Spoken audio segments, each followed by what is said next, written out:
Bonjour, je suis Chloé, votre professeure chez DigiSchool. Aujourd'hui, on va faire la correction du coup du bac d'italien, LV2. La grande thématique, vous l'aurez bien compris, c'était espace et échange, j'espère pour vous, spazi e scambi. On comprenait tout de suite qu'il s'agissait de Erasmus, puisque vous aviez une affiche et deux textes. Alors, je ne sais pas si vous aviez remarqué, mais les deux derniers textes, en fait, provenaient d'une revue qui s'appelait Gioia numéro 23, numéro 23. On avait les mêmes dates de 2017. Donc, il y avait une cohérence au niveau de la date, ce qui était important de noter en lisant un petit peu vite fait vos différents documents. Vous aviez 3 documents. Je dois dire que les questions étaient un petit peu fourbes. Les textes n'étaient peut-être pas forcément très très simples. Je ne sais pas ce que vous en avez pensé. Donc on va voir un petit peu chaque document et les réponses qu'il fallait mettre. Donc, vous aviez d'abord un document iconographique. Donc là, vous aviez juste à éliminer au niveau du texte. Il y avait manifesto. Donc, même si vous ne saviez pas ce que ça voulait dire, vous aviez articolo, testo et articolo. Donc, dans tous les cas, pour ce document, il fallait choisir il manifesto. Ensuite, pour le deuxième document, vous aviez, alors on ne voit pas en dessous, mais donc vous aviez du texte, vous aviez un titre, et comme je vous l'ai dit précédemment, vous aviez donc Federica Furino qui avait écrit un article pour Gioia numéro 23. Et du coup, on avait la possibilité de mettre un articolo di rivista. Gioia, souvent, avec un numéro comme ça, on pouvait imaginer que c'était le numéro de la revue.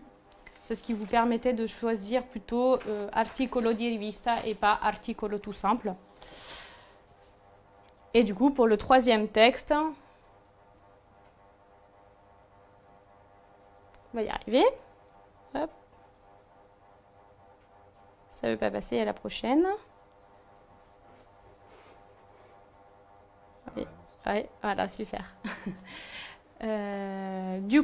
Qui s'appelait Testimonianze dai pionieri al millenniale. Du coup, vous aviez le mot pionieri qui voulait dire pionnier. Alors, pionnier en français qui veut dire les premiers. Du coup, ce qui vous permettait de comprendre que c'était peut-être les premiers Erasmus. C'était là, en fait, ce texte était un peu plus difficile au niveau de la compréhension parce qu'on avait un peu du mal pour trouver la cohérence entre les 3 documents. Donc, pour répondre à la question, donc on a répondu déjà à la question 1. Ensuite, on avait « Scegli e ricoppia tra le proposte seguenti la tematica comune ai 3 documenti ». Donc, c'est pour ça que j'insistais un peu parce que vous aviez Erasmus compie 30 anni, Erasmus è un progetto di vita, il successo di Erasmus. Moi, j'ai hésité entre le succès d'Erasmus et Erasmus fête ses 30 ans. Compie qui veut dire fêter. Ici, comme on avait les pionniers d'Erasmus, on avait aussi une information qui pouvait être importante tout en bas du texte. C'était la génération Y, Generazione Y, nati tra il 1980 et il 2000. Du coup, ça vous donnait une idée sur les témoignages que vous aviez. C'était des témoignages, du coup, de personnes qui sont parties il y a 30 ans en Erasmus. Du coup, ça vous permettait d'éliminer il successo di Erasmus et de choisir plutôt Erasmus compie 30 anni. Ensuite, pour le document numéro 1, du coup, hop, espérons que ça marche. Je vais y arriver. Ah, pardon, du coup. Ouais, c'est bon, c'est bon. Du coup, vous aviez Erasmus 30, du coup, qui vous permettait de comprendre pourquoi l'anniversaire aussi sur ce document où c'était un petit peu caché, hashtag Erasmus 30. Voilà, donc il fallait recopier la phrase. Completa con la risposta giusta. Il documento è destinato ai trentenni, ai giovani europei, agli italiani. Là, vous aviez nuovi europei. Donc, vous aviez votre réponse. Ensuite, le document C, document 2, question C. Alors, pour chaque phrase, vous deviez trouver dans le texte l'information qui vous permettait de répondre vrai ou faux. Erasmus è un'esperienza da vivere. Erasmus non può raccontare, lo devi vivere. Donc, ce qui voulait dire l'Erasmus, tu ne peux pas le raconter, tu dois le vivre. Donc, c'est une expérience à vivre, bien sûr, donc c'était vrai. Ensuite, il progetto Erasmus compie 30 anni il 13 giugno 1987. Ici, vous aviez la date, ce qui vous permettait de vous repérer dans le texte. En revanche, vous aviez bien le mot compie 30 anni, mais vous aviez les 2 points qui vous expliquaient pourquoi on était aux 30 ans, à l'anniversaire des 30 ans d'Erasmus. Donc la réponse était il 13 giugno 1985, anno in cui divenne possibile inserire nel piano di studi corsi da seguire in università straniere a oggi. Donc de 1987 à aujourd'hui, on fêtait donc les 30 ans.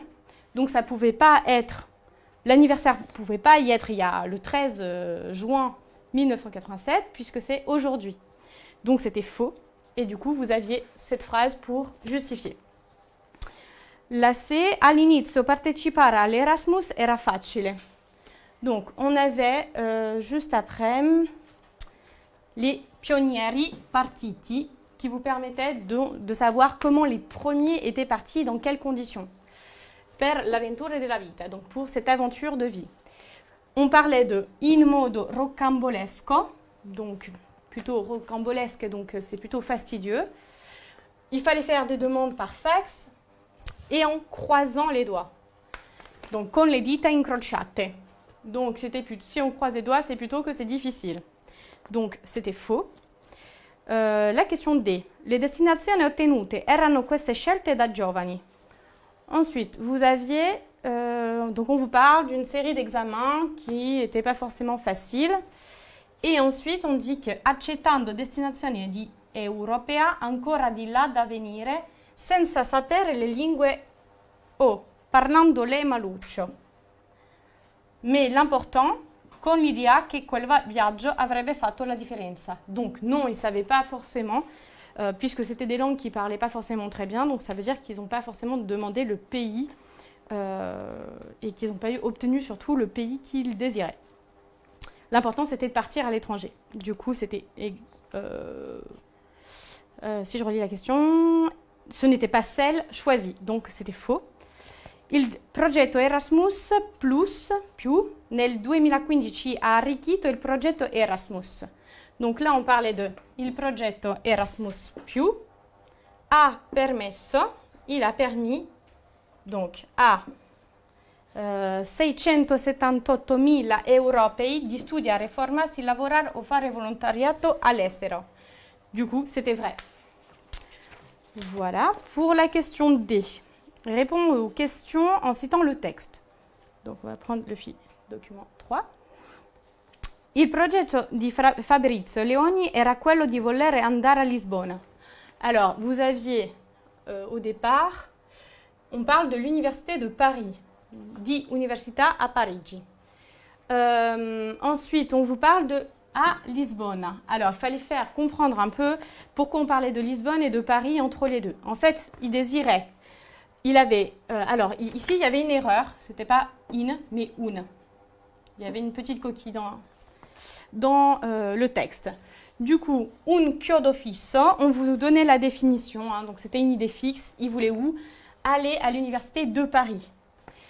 On dit juste qu'il étudie l'architecture à Milan pendant cette période-là et que c'est il Politecnico, qui est du coup souvent une école technique, qui du coup lui a proposé d'aller à Lisbonne. Et que, en fait, au final, lì aveva un peso. Donc l'architecture était importante à Lisbonne et que donc, en fait, il ne va pas à Paris, mais il va à Lisbonne. Ensuite, a livello professionale, quali risultati ha permesso l'esperienza a Lisbonne? Il fallait descendre un petit peu plus dans le texte et on vous disait que oggi, donc aujourd'hui, quelles sont les conséquences de son Erasmus. Fabrizio vive tra Milano e Barcellona, titolare di uno studio di architettura, docente di progettazione al Politecnico di Milano et responsable degli scambi Erasmus con Lisbonne.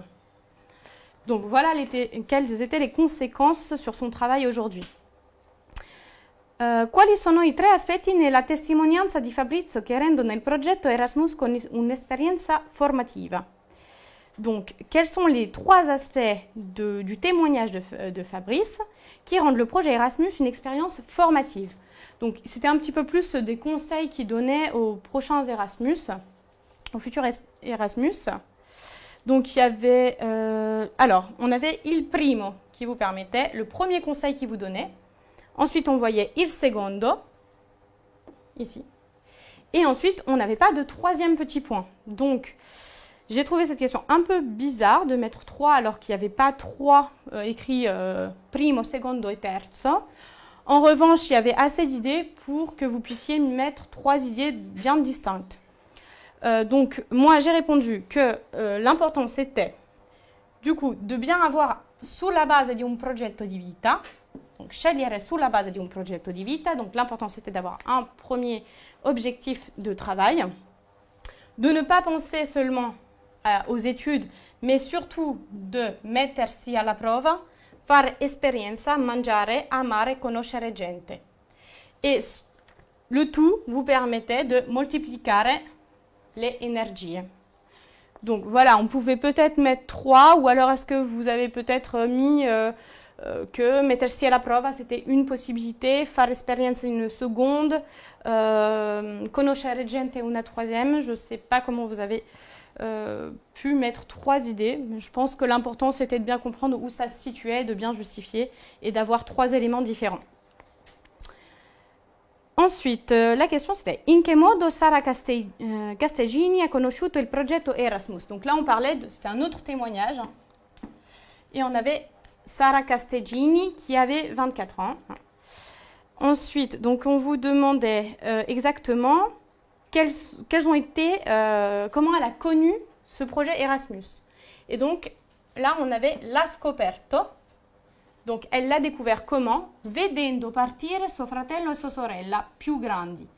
Donc sûrement que c'est la plus jeune de sa famille.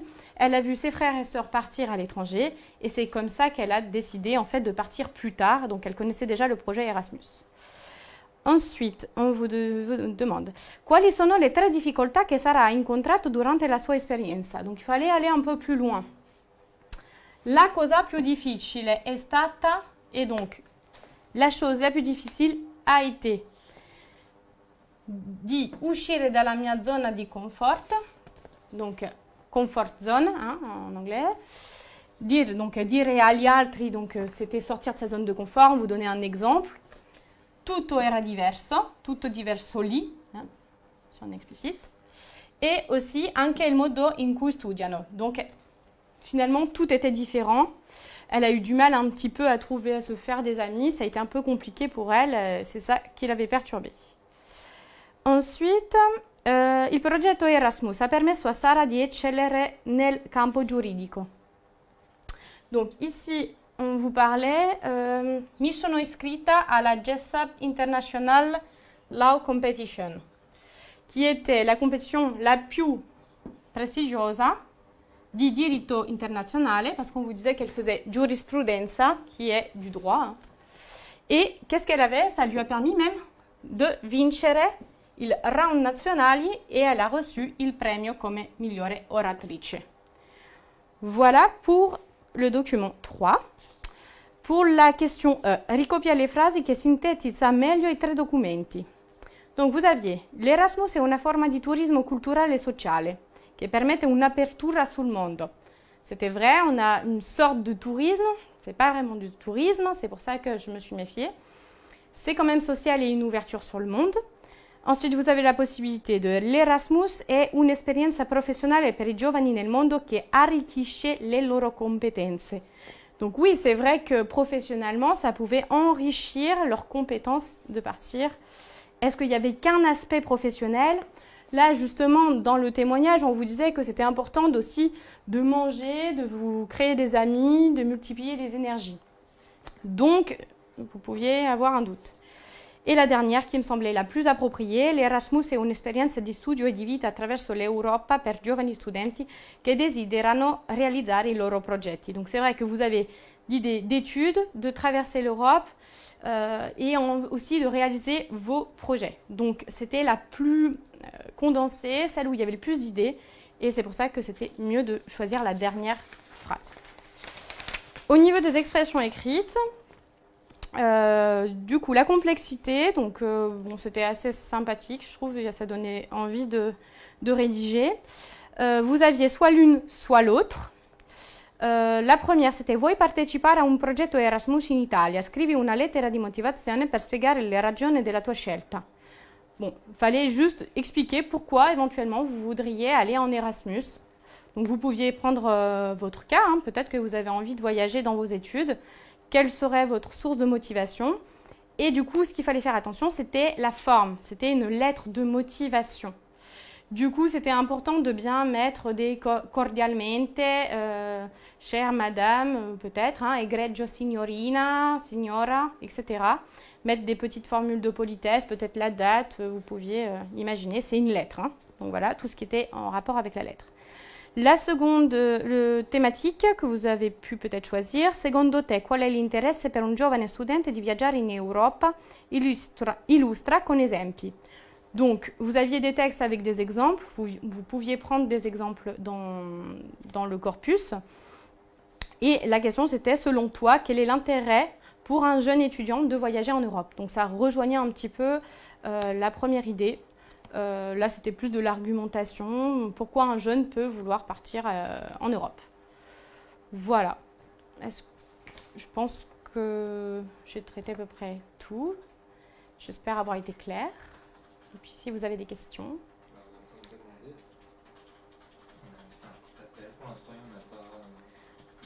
Ok. Voilà. Mon avis, c'est que j'ai trouvé plus difficile ce sujet que pour la langue vivante 1, du même niveau, étrange. Après, le vocabulaire était... Il y avait des choses un peu compliquées, mais qui vous étaient expliquées. Les questions étaient peut-être un peu plus fourbes, voilà. C'est mon avis personnel. Ouais, c'est bon.